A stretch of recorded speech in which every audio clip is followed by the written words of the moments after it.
right, man. One of the videos I had to do from the desk. Bob Arum says that Floyd Mayweather would get defeated by Terence Crawford. A lot of people believe that to be the truth. I tell the truth. I just being honest, but my opinion depends at the weight. I think Floyd was the best, one of the best super featherweights ever, if not the best super featherweight ever. Um, I don't think Bud was at his best at 135. He was solid, but you could tell he was kind of malnutrition. I remember the first time seeing Terence Crawford, and Ness was the first person to put me on Terence Crawford, in the boxing voice days, to be real. But when I first really seen him, it was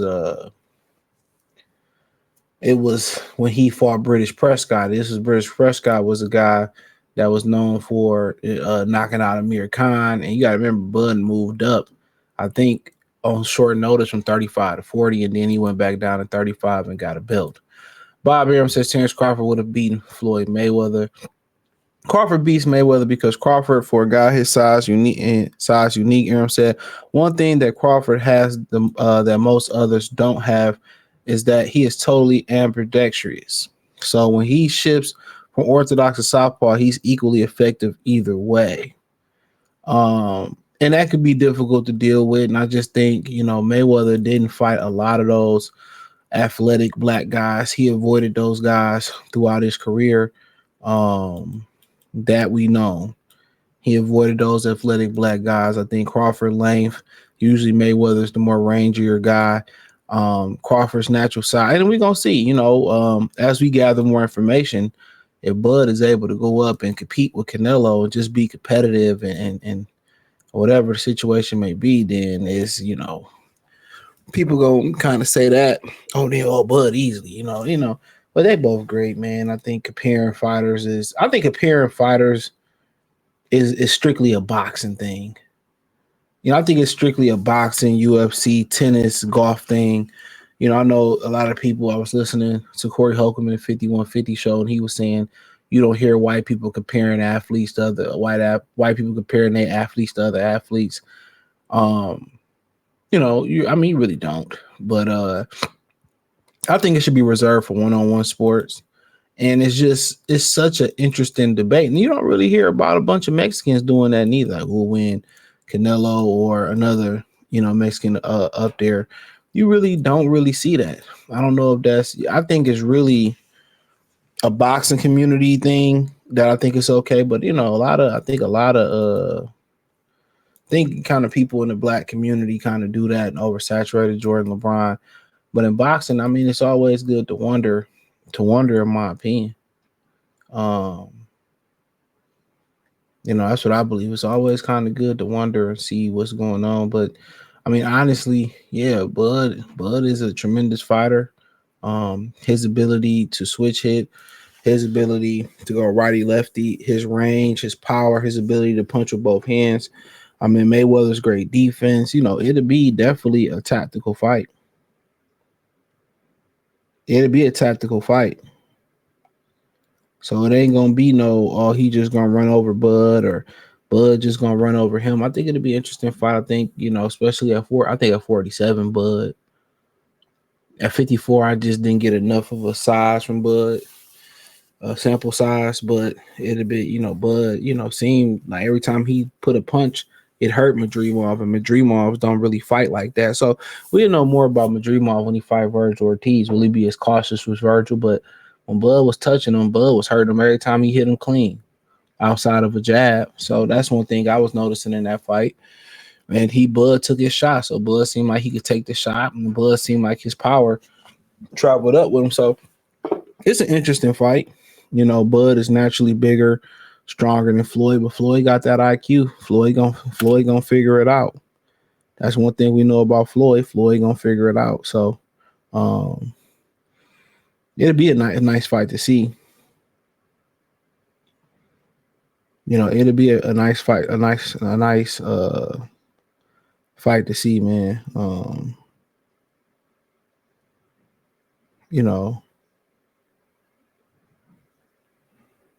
But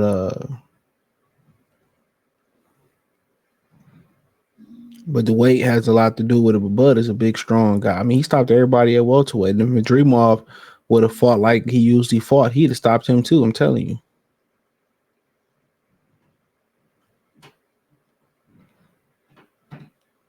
You know,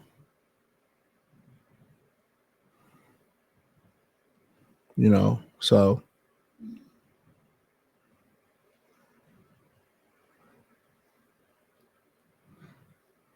but that's Bob's opinion, and neither one is working with Bob anymore. So, his opinion is his opinion at this point. So, um, but yeah, him, Crawford being able to switch hit and be effective, and his ability to have good footwork, his ability to have good power, and then the adversity. I mean, this is a dude that's mentally strong as well too. A lot of people just don't like him, but he keep winning against all odds with all the pressure on him. He keep winning. He headstrong. He mentally strong. Seem to be very durable. Seem to be had that dog in him, that toughness. Seems to be a fighter's fighter.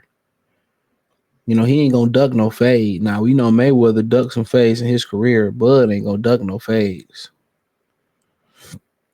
That's the difference. Bud ain't ducking no fade. He's the ultimate competitor, and one of the reasons he stands out as a legendary fighter in this era. Obviously, it ain't too many legendary fighters in this era, but one of the reasons that there's legendary fight.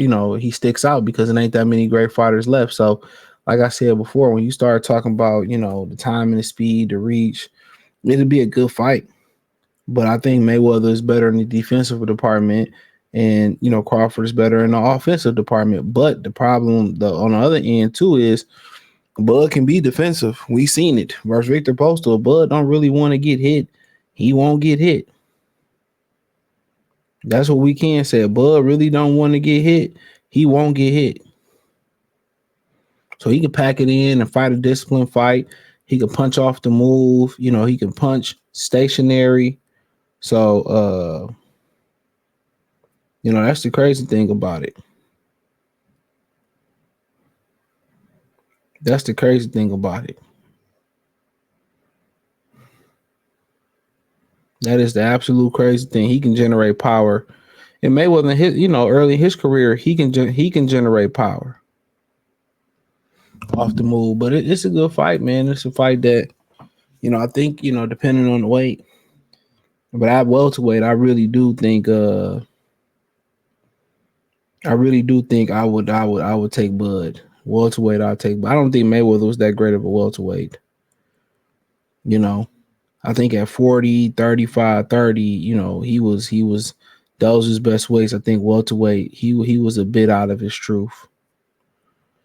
But that just shows how great he was that he still, had people thinking he was a great welterweight. Now, I just don't think he one of the 10 best welterweights of all time. That's just my opinion. And he'll tell you right around that age, he moved up to there. He physically wasn't his best. He felt like he started to slow down a little bit. But what matters is he found a way to win. That's what we can say. He found a way to win. That's what I can say. He found a way to win, and I respect it. But I agree. I think at 47, I agree with Bob. 35, I think I take Floyd. And that's just my opinion. 54, I mean, maybe I take Floyd because I just know more about Floyd at that weight. Only seen Bud fight once. At 40, that's a pick 'em fight. That's a pick 'em fight. That's a real interesting fight.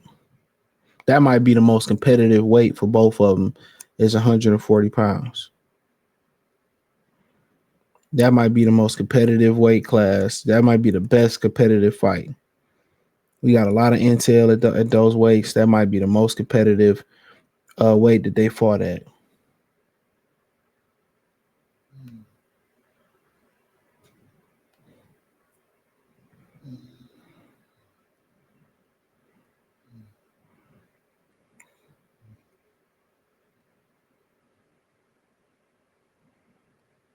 You know,